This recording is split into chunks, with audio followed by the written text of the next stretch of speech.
बहन की शादी को 6 साल हो गए, मैं कभी उनके यहाँ नहीं गया।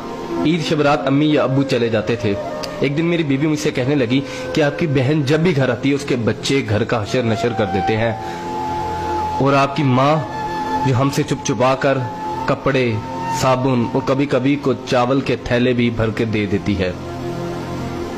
अपनी माँ से कहो ये हमारा घर है, कोई खैरात सेंटर नहीं। मुझे ये सुनकर बहुत गुस्सा आया कि मैं अपने घर का बहुत मुश्किल से गुजारा कर रहा था और मेरी माँ सब कुछ मेरी बहन को दे देती है।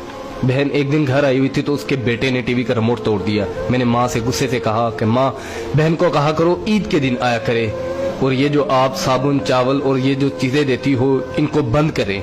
माँ चुप रही, लेकिन बहन ने ये सारी बातें सुन ली। 4 बज रहे थे, बच्चों को तैयार किया तो बहन ने कहा कि भाई मुझे बस स्टॉप तक छोड़ आओ। मैंने झूठे मुंह कहा बहन रुक जाती कुछ दिन। बहन मुस्कुराई और बोली नहीं भाई, बच्चों की छुट्टियां खत्म हो रही हैं, मुझे जाना है।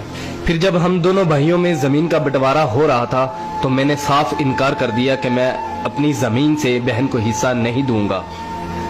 तो माँ ने कहा कि बेटी का भी तो हक बनता है। मैंने गाली देते हुए कहा जो कुछ भी हो जाए मैं बहन को हिस्सा नहीं दूंगा। मेरी बीवी ने भी बहन को बुरा भला कहा, वो बेचारी खामोश थी। बड़ा भाई अलहदा हो गया और मेरे बड़े बेटे को टीबी हो गया और मेरे घर के हालात खराब हो गए। जितना सब कुछ था मैं उसके इलाज पे लगा चुका था। मेरे पास इलाज करवाने के पैसे नहीं थे, मैं बहुत परेशान था।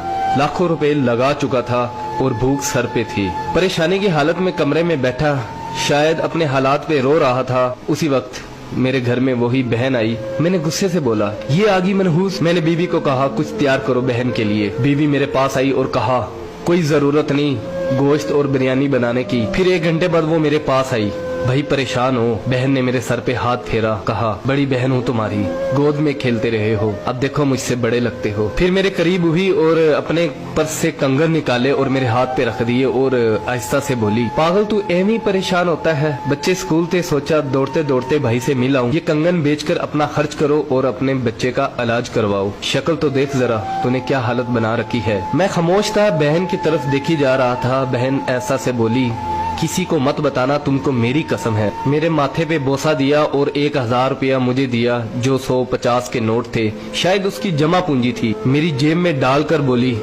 बच्चों को गोश्त ला देना और परेशान मत हुआ कर। जल्दी से अपना हाथ मेरे सर पे रखा, देख कितने बाल सफेद हो गए। वो जल्दी से जाने लगी तो उसके पैरों की तरफ देखा तो टूटी हुई जूती पहनी हुई थी और पुराना सा दुपट्टा ओढ़ा हुआ था। जब भी आती थी वही दुपट्टा ओढ़कर आती थी। बहन की इस मोहब्बत में मर चुका था मैं। हम भाई कितने मतलब प्रस्त होते हैं, बहनों को पल भर में बिगाना कर देते और बहनें भाइयों का जरा सा दुख बर्दाश्त नहीं करती। मैं हाथ में कंगन पकड़े जोर जोर से रो रहा था, उसके साथ मेरी आंखें भी नम हो गई। अपने घर में खुदा जाने वो कितने दुख सह रही होगी। कुछ लम्हे के लिए अपनी बहनों के पास बैठकर हालचाल पूछ लिया करो, शायद उनके चेहरों पे कुछ लम्हों के लिए एक सुकून सा आ जाए। बहनें माँ का रूप होती हैं और भाई बाप का रूप होते हैं। स्टोरी अच्छी लगी हो तो इसको लाइक कर दीजिएगा, इसको शेयर भी कर दीजिएगा।